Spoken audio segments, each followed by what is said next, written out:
भाई नमस्कार दोस्तों, मैं मास्टर नीरज चमार। भाई एक बहुत ही गजब अजब भाई नारी है और गोंडा से चल का है भाई देविंदर जी को सपोर्ट करने के लिए आए। और आप देख भी रहे भाई इनकी हिम्मत की मुझे जो दाब देनी चाहिए। मैं इनको लिए कोटि कोटि नमन।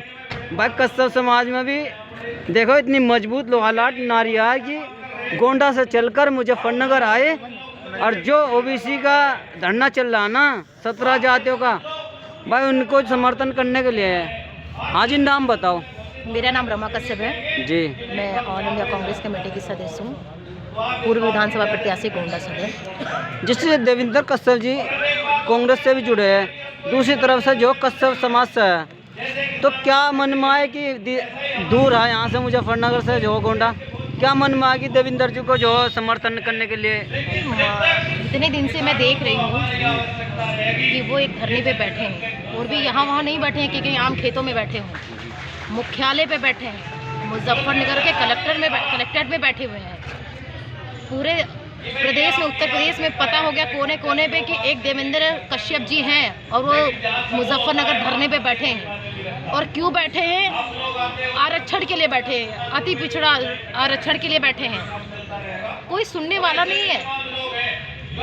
अभी 2014 के पहले की मैं बात बताऊं कि अगर अखबारों में कोई खबर निकलती थी तो कलेक्टर जो होता था, कलेक्टर वो हिल जाता था।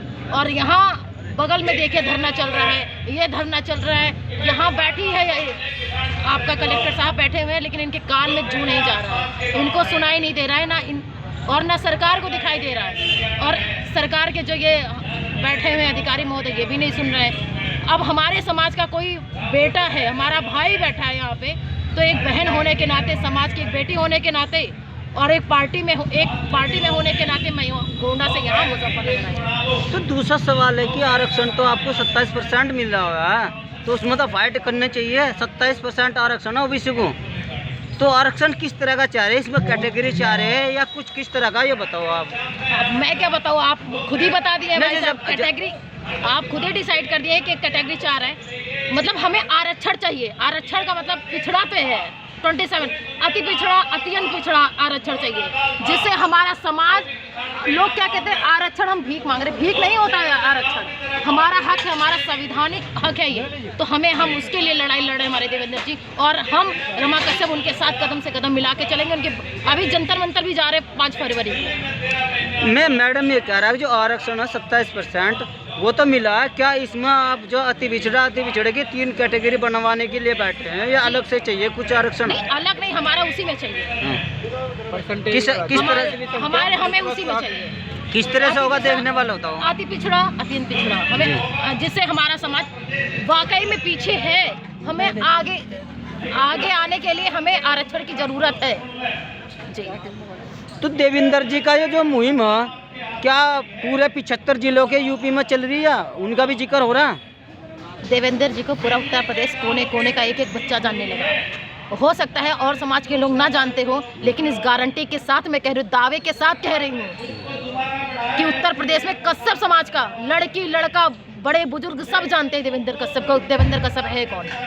कश्यप समाज तो दलितों को जो पिछाड़ने के लिए भाजपा को वोट दे रहा है, उनको इनका आरक्षण खत्म हो जाएगा और हम भी नौकरी पालेंगे, तो कैसे सुनेगी जब उन्होंने तो उनका लाभ मिल रहा। भाई कश्यप समाज तो जो दलितों को आरक्षण के लिए जो खत्म हो जाए इसलिए वोट दे रहा भाजपा को, तुम कैसे समझाओगे इनको? भाजपा को वोट दे रहा है, दलित ही नहीं दे रहे हैं, सब वर्ग के दे रहे हैं, क्योंकि वो ऐसी सरकार है जो सबको गुमराह कर रही है, सबको मूर्ख बना रही है। ये छलाऊ पार्टी रही है, तो वो सबको, दलित और विशेष जाति के लिए कोई ऐसी बात नहीं है, वो सबको मूर्ख बना रही है। मूर्खता के नाते वो सबसे वोट ले रही है, नए नए छलावे लेके आ रही है। इन्होंने अभी कहा था 2014 में कि मुझसे बड़ा कोई गुंडा है। मोदी जी ने ये बात अपने मुंह से कहा, मंच पे कहा कि मुझसे बड़ा कोई गुंडा है, मैं दाऊद को ला कर दिखाऊंगा।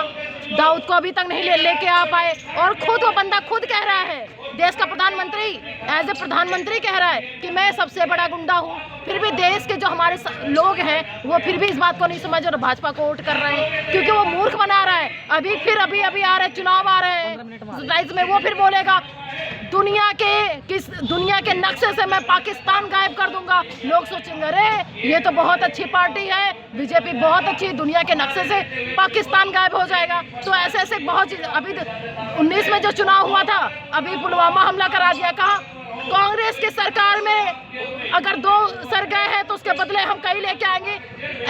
जितने अभी कांग्रेस की सरकार में कभी लगातार ऐसी बड़ी पुलवामा से बड़ा कोई घटना हुआ ही नहीं है। जो 28 जवान लगातार शहीद हो गए। तो यहाँ जो मुजफ्फरनगर में जो कस्सब समाज की लड़की है उनके लिए क्या संदेश देना चाहिए कि भाई राजनीति में आओ, ये कहना चाहोगे भाई, या कुछ और संदेश देना चाहोगे? देविंदर कस्सब जी का साथ दो।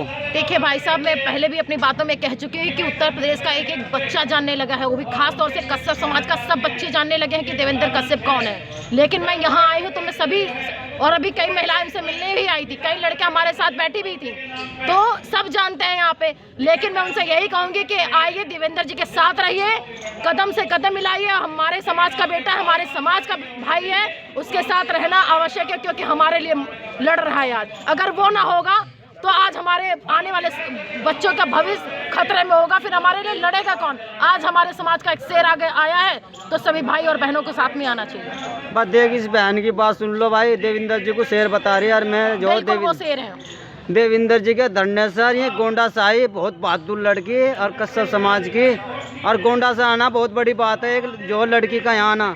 तो तुम दो भाई मुजफ्फरनगर वाले जाग जाओ, कस्सब समाज के लोगों जागो।